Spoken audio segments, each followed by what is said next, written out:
Welcome to Whitetail 46. Brought to you by Monster Meal Wildlife Feed and Attractants.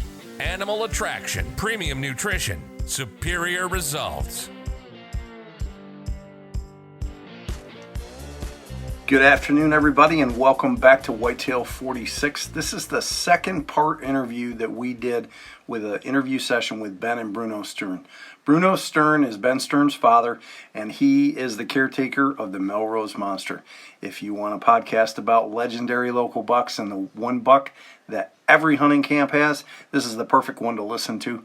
Thanks for tuning in to Whitetail 46, brought to you by Monster Meal Wildlife Feed and Attractants. Good afternoon, everybody. Welcome to Whitetail 46 with Blake Davis from Monster Meal and Bruno Stern. Bruno Stern is the caretaker, if you will, of the Melrose Monster. Whitetail 46 is, if you follow this at all, you know this is the stories of American deer hunting and American deer hunters.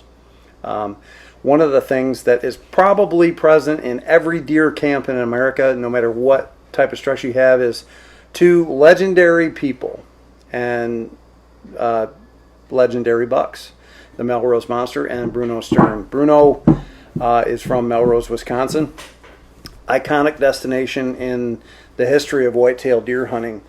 Wisconsin, I think, is either number 1 or 2 in total number of hunters that go afield every year. They have a long-standing tradition, unlike a lot of the big Midwestern states, of probably 3 or 4 generations of deer hunters now. So Bruno Stern is the father of Ben Stern from Tactacam. That's how we met. If you follow our Facebook page at all, Bruno has shown up in a couple cameo appearances about the Melrose Monster. And that cued me to really kind of want to talk to Bruno because of that iconic buck kind of status, where everybody has the buck that no one's killed in 27 years. He's even bigger this year. And he's the story and the motivation for every deer camp in America. So we just kind of want to address that topic and how it works with American deer hunters and deer hunting. So without further ado, welcome Bruno Stern. If you could, tell us how and when the Melrose Monster story started. Well, I guess it started when I moved to Melrose after I got married, and I started hunting down in the mill pond bottoms, and we've seen nice deer and nice bucks down there, and we've always been after this big one, and we just never found him. We see them, but we just never got a crack at them. So how many years ago did you move to Melrose? Well, I got married in 74, so I moved to Melrose in 74. So 46 years, because I was born in 70 and I'm 50. Yep. So Bruno's a little older than I am, but Bruno and I share kind of a generational similarity in that the way that deer hunting when I was a young boy, I did not grow up in a hunting family, as you've probably heard a lot on this podcast, but hunting was what hunting was in the 50s, 60s, 70s, 80s, and I kind of grew up in that. And hunting's very different today, and in some ways we lose some of the traditions of deer camp and just the experience of going deer hunting. I grew up in the town where Remington Arms was present. My father worked there. My grandfather worked there. A lot of my aunts and uncles worked there. It was a hunting community, and deer hunting is a very social event. It's not just this clinical, murder that half the bunny huggers will try to convince you it is. I know a lot of guys that just go hunting just because they like to go to deer camp. And deer camp culturally spawns a lot of different things. So when I heard about the Melrose Monster, I immediately called Brian Smith and said, hey, we need to get out there and talk to Bruno. So, Bruno, tell us about hunting.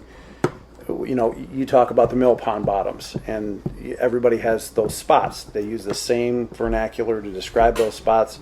It's a geographic location that everybody identifies the same way regionally. Talk to us about when you started deer hunting. What was deer hunting like in Wisconsin in 1974? Well, back when I actually started hunting when I was 12 years old, but back in them days, you could walk from ridge to ridge and drive out ridges and everything else. But now, of course, the way it's gotten in the past, everybody buys up land, and well, you walk on their land and you get you get kicked off. So you got to be so careful where you go. So that's why everybody's got their little 40s or 80s to hunt on, and down in mill pond bottoms is kind of the part of it's on the edge of the town, and so it's more open, and of course you just take your sections and hope one comes through. So you got to bait them or whatever you can do to try to get them to come in. It's now Wisconsin's a unique state in that it goes on a county by county basis whether you can feed and bait deer. Yeah. You happen to live in one of the counties that you can feed and bait deer. You really, if you don't follow us on Facebook, it's going to get really fun and interesting here because life can't always be serious. And we did some skits for the Melrose Monster around Monster Meal, Reveal, cams from Tactacam, and incorporated Bruno just because he's Ben's dad. He's a good friend of ours here at Monster Meal. He feeds Monster Meal, and he's in one of the baiting states. So, but it's a pretty new thing for you to be feeding, baiting deer like officially to try to accomplish something. Correct? Yeah, it is, and I always kind of made the joke of who knows if I'm feeding deer or squirrels. So what the heck? Yeah, and you brought up a good point in that as land gets sectioned up and sold off and people move away and there's no more generational attachment to the land, it really changes how things get used. In my generation, what we saw was kids grew up, moved off the farm, and the only thing that Dad had to give them to bring them back was at Thanksgiving everybody would come home to deer hunt. Yeah. So it went from, hey, can we drive your back pasture tomorrow, to no, the boys are coming home for the holiday and we'd appreciate it if you'd stay off the property. And that was a big change because I always joke with everybody, when I was a kid, no one bought land to hunt on because for 2 bottles of whiskey you could hunt half the county. And there's a lot of truth to that.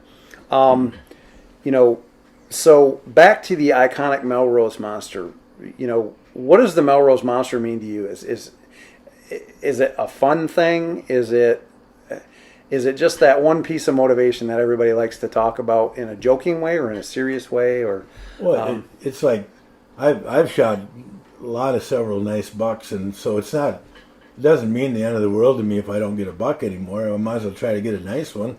I don't have any fun out of shooting a 4-pointer or 6-pointer. I might as well go after a big one that nobody else has ever got a chance to shoot. So, and I know he's down in there, so I just been kind of laying low and trying to figure out a way to get him. You know? It's Bruno. I'm in his garage right now, and it's pretty interesting. As I turn around, I see iconic deer hunting. I mean, I asked you about one of the plaques that you have up on the wall. It's literally a bicycle horn on a plaque, and that, when you look at the metaphor there, it's horns on a plaque. And I asked him about it, and Bruno told me, well, there's some years that we didn't kill bucks. So we would, if we didn't kill bucks, we would, for Christmas, make a plaque and give it to the person at the holidays. And much simpler times than, a full taxidermy body mount of your first buck, like, kind of happens today. And along the lines of those simpler times, where I hunted, we had a bear we called Waldo. And there was lots of bears where we hunted in the Adirondack Park. And most bears were Waldo if you didn't kill them. And if you did kill them, it wasn't quite as big as Waldo. Yeah. But we did have some tremendous bears. Now, is the Melrose Monster a mythical creature or an actual creature? Well, he's, we've gotten some nice, I've seen nice bucks come out of the mill pond, and they're there. So, I mean, I just feel that the big one, the Melrose Monster, is the one that has to be taken yet. I think all the grandkids and things like that are just baiting us. Yeah, and that's the one thing that I really wanted to do is the history of deer hunting is so unique, and it's pretty rich, because when you get back to the basal elements of it, Ben's your son. You hunt together every year. Yep. You look forward to. I had the privilege of going over to your other property, which is absolutely beautiful. you have a double spillway pond, food plots out in the back of it. You invest a lot of time, and Ben said it best, where he gets questioned why he doesn't hunt in a lot of different locations, and Ben's busy with he's building a relatively new business. They're diversifying that business, and he's not a multimillionaire by any means. He's got kids and a wife, and he needs time to spend. And one thing that deer hunting with your own property means is guaranteed time together doing something. And along the lines of the Melrose Monster, we also have Tactacam 1, right? So yep. I got to sit in Tactacam 1 today. And tell us a little bit about how Tactacam 1 kind of came to be.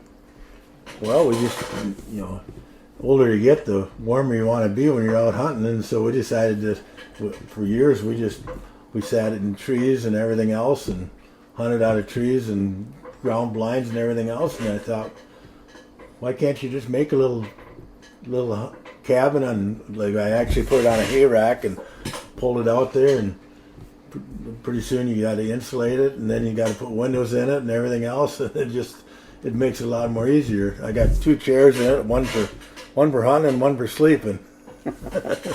Yeah, I actually sat in the captain's chair in Tactacam 1 today, and around me there are antlers up on the wall. We had to bring a few out there. And I bet you that there's a story behind every one of those, and the ones that are out there went out there for a reason. Oh yeah. And now, I would doubt that an animal at the prestige of the Melrose Monster will reside in his permanent place in Tactacam 1, because from what I hear, he's so big he won't fit in there anyway. He's going to have to go above my TV out in the living room. I'm sure of that, if I ever do get him. So but I'm working at it. What's the one thing that in your yearly quest for the Melrose Monster, what's the one thing that kind of you look forward to the most? Well, I just enjoy being out in the woods and being around the people, and and just being out there and I work all the time, and you get out there and you get to sit and think for yourself and not have to have somebody to worry about or anything else. You just do your own thing. It's we all have areas that we can go that allow us to let all the other entrapments of life go. Yeah, that's right. And deer hunting for me is it's therapy. Yeah. And it's the only time I get away from. I'll leave my cell phone in the truck and I'll shut my computer off, and I'm fortunate that my wife lets me just do that when I need to do that. She knows I get a little ugly, and wives are pretty important in deer camp too. How does your wife play into the whole deer camp? Oh, she's pretty structure. Good. It seems like when 9 days of deer hunting, she's really good. She'll ever since I got married, first day of deer hunting, she always makes a big thing of chocolate chip cookies, and so I can take out of my deer stand, and she's good about letting me, after hunting season or after I'm done at night, and go down and have a beer or two, just shoot the breeze with the guys, and she leaves me alone pretty good for 9 days. So it's good. Well, I should say 7 days. By the 7th day, she's starting to put the itch on me a little bit. She knows the end's near. I met your wife. She's a beautiful lady. Young men, choose wisely when you choose a wife. If you really like to hunt, make sure that they really understand what your passion is, because it makes all the difference in the world.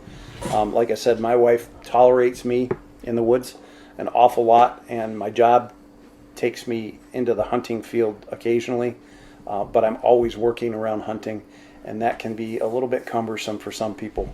But we all, I think, in the end, need to have that Melrose Monster as a motivation for us. So for me, there's always been a buck that's been a mythical buck, and we know where the big ones are, but as my friend says, there's always one with one more inch or one more pound.